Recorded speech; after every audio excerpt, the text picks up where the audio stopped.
जय सनातन धर्म की। प्रिय सनातनियों, आप सभी का स्वागत है हमारे इस कार्यक्रम में। ट्रंप ने फिर सीज फायर करवा दिया, ऐसा वो दावा कर रहे हैं।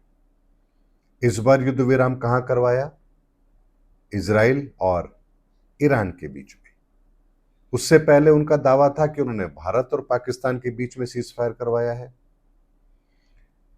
और अगर उससे पहले की बात करें तो वो दावा करते थे कि उन्होंने फिलिस्तीन और इजराइल के बीच में सीज फायर के अंदर बहुत बड़ी भूमिका निभाई है। अपने चुनाव रैलियों में कहते थे कि अगर मैं आऊंगा तो युद्ध समाप्त कर दूंगा, विश्व में शांति ले आऊंगा। और हमारा पड़ोसी देश पाकिस्तान, वो तो नॉमिनेट कर रहा है उन्हें नोबेल प्राइज के लिए। तो अगर आपको ध्यान हो, मैंने कुछ दिन पहले एक वीडियो दिया था जिसमें मैंने कहा था कि पाकिस्तान बलि का बकरा बनने को तैयार है। तो आज आपको समझ में आ गया होगा कि जैसे ही उसने नॉमिनेट किया ट्रंप को नोबेल शांति प्राइज के लिए, आपको बात समझ में आ गई होगी कि इस डील के पीछे जो मेरा आकलन था वो कितना सटीक है। लेकिन सनातनियों, महत्वपूर्ण बात तो अब है कि आगे ट्रंप क्या कदम उठाने जा रहे हैं। क्या वास्तव में ईरान और इजराइल के बीच में सीज फायर हो चुका है, या ये महज एक थोड़े समय का अंतराल है? ये घटना फिर कोई बड़ा रूप लेगी? इन्हीं सब बातों का आकलन मैं आपको आज के इस वीडियो में दे भी रहा हूं। सनातनी, एक बात को समझिए, ट्रंप की महत्वाकांक्षा बहुत बड़े लेवल की है और वो इस दुनिया के अंदर न सिर्फ एकाधिकार चाहते हैं बल्कि अपने आप को ग्लोबल लीडर के रूप में प्रेजेंट करना चाहते हैं। लेकिन उसके लिए उनकी आइडियोलॉजी क्या है, इस बात को भी समझ लीजिए। अगर मान लीजिए कोई व्यक्ति है जो धर्म कर्म पर विश्वास रखता है, आध्यात्मिक है, और वो अपने आप को पूरी दुनिया का ग्लोबल लीडर बनाना चाहता है, तो उसके पास जो हथियार होगा वो धर्मशास्त्र ही होंगे। यानी उसके आधार पर वो अपनी आइडियोलॉजी को पूरी दुनिया के अंदर स्टैब्लिश करने की कोशिश करेगा, जैसे महात्मा बुद्ध ने अपनी आइडियोलॉजी से पूरी दुनिया के अंदर एक नए धर्म की स्थापना की, बौद्ध धर्म जिसको हम जानते हैं। लेकिन वहीं अगर मान लीजिए कोई एक गुंडा बदमाश है, वो अगर मान लीजिए अपना एकाधिकार चाहता है, तो क्या वो प्रेम से बात करेगा, प्यार से बात करेगा, नीतियों की बात करेगा, कानून की बात करेगा? वो केवल और केवल अराजकता के आधार पर अपने वर्चस्व को कायम करेगा। इसके अंदर आप ऐसे समझ लीजिए, दाऊद इब्राहिम, ये जितने भी लोग हैं, इन लोगों ने पूरी दुनिया के अंदर अपनी ताकत का लोहा मनवाया, तो उसके पीछे अराजकता ही थी, अनैतिक कार्य ही थे। ऐसे में अगर कोई व्यक्ति अपनी आइडियोलॉजी को लेकर के दुनिया के सामने आता है, तो उस आइडियोलॉजी से हमें उस व्यक्ति के व्यक्तित्व का पता जरूर चलता है। और इस समय डोनाल्ड ट्रंप जिस नीति पर काम कर रहे हैं, जो उनकी आइडियोलॉजी है, वो पूरी दुनिया को अपनी मुट्ठी में रखने की है। और उसके पीछे उनका सबसे बड़ा जो शस्त्र है वो है ट्रेड और इकोनॉमी। यानी दुनिया इस समय वास्तव में इकोनॉमी को लेकर के चिंतित भी है, ट्रेड को लेकर के चिंतित है। पूरी दुनिया इस समय अपनी जीडीपी पर ही काम कर रही है, यानी किस देश की जीडीपी कितनी है, इसी से हम उसके संपन्न होने का आकलन लगाते हैं। तो ऐसे में डोनाल्ड ट्रंप के लिए अपनी नीतियों को पूरी दुनिया में लागू करना कोई मुश्किल काम नहीं है। और उसके लिए जो पैटर्न उन्होंने अपनाया है वो बहुत ही विचित्र है, अनोखा है और खतरनाक है। आरंभ करते हैं वो अपनी बात को कहां से, कि रशिया और यूक्रेन के बीच में जो जंग है, उस जंग को वो ऐसे मुहाने पर लाकर खड़ा कर देते हैं जहां से वो जंग अब एंडलेस है।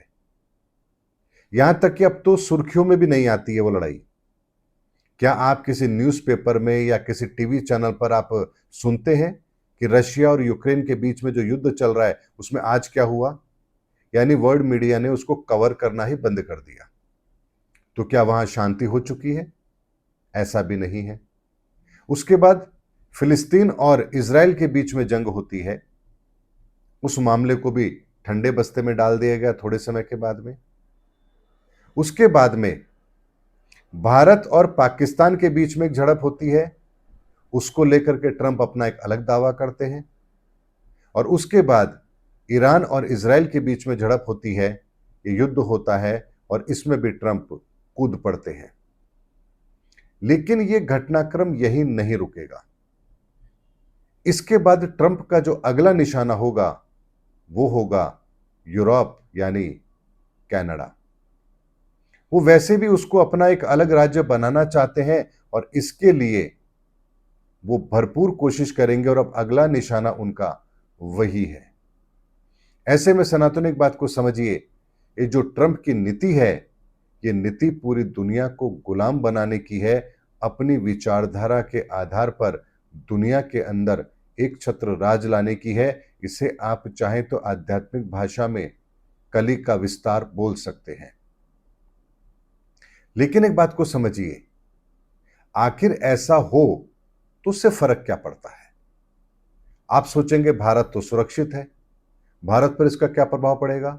ये तो ईरान और इजराइल की लड़ाई थी, ये तो यूक्रेन और रशिया की लड़ाई थी, ये तो फिलिस्तीन और इजराइल की लड़ाई थी।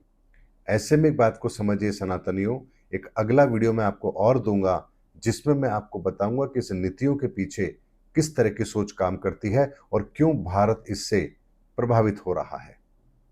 लेकिन आज हम बात करेंगे केवल इतनी कि ट्रंप का अगला एक्शन क्या होगा और दुनिया के अंदर अब उनका अगला निशाना कौन है। तो स्पष्ट रूप से आपको बता देता हूं कि यूरोप के अंदर ही यानी उसी क्षेत्र से कनाडा ट्रंप का अगला निशाना है और वो उसे अपना राज्य बनाने की कोशिश जरूर करेंगे। और वहां पर भी वो इसी तरह की नीतियों की चाल चलेंगे, यानी कि पहले उस पर दबाव बनाएंगे, अगर वो नहीं माना तो किसी तरह की सैन्य कार्रवाई वहां करवाएंगे और उससे काम नहीं बना तो फिर तीसरा हथियार उनके पास है डिप्लोमेटिक तरीके से कि उसको चारों तरफ से घेर कर इतना मजबूर कर दो कि उसके पास कोई रास्ता बचे ही ना। और इसी नीति पर ट्रंप अब अपना अगला कदम उठाने वाले हैं जिसे आप बहुत जल्द होता हुआ देखेंगे। इसीलिए सनातनियों एक बात को समझ लीजिए, वर्तमान के अंदर जो घटनाक्रम हो रहा है वो बहुत ही विचित्र है और इतना विचित्र है जिसे समझना हर किसी के बस की बात है ही नहीं। और ये नीति कैसे काम कर रही है, इस नीति के साथ में दुनिया को कितना नुकसान हो रहा है, इस बात के लिए मैं आपको एक अगले सेशन में, एक अगले वीडियो में जरूर बताऊंगा कि भारत ही नहीं पूरी दुनिया इस समय क्यों इतना ज़्यादा प्रभावित है और क्यों हमारा भविष्य अंधकार की ओर जा रहा है। उम्मीद करता हूं सनातनियों मेरा वीडियो आपको जरूर अच्छा लगा होगा। अगले वीडियो में आपसे फिर भेंट होगी, तब तक हमारे चैनल पर बने रहिए। जय सनातन धर्म की, जय धर्म युग की, जय सनातन विश्व।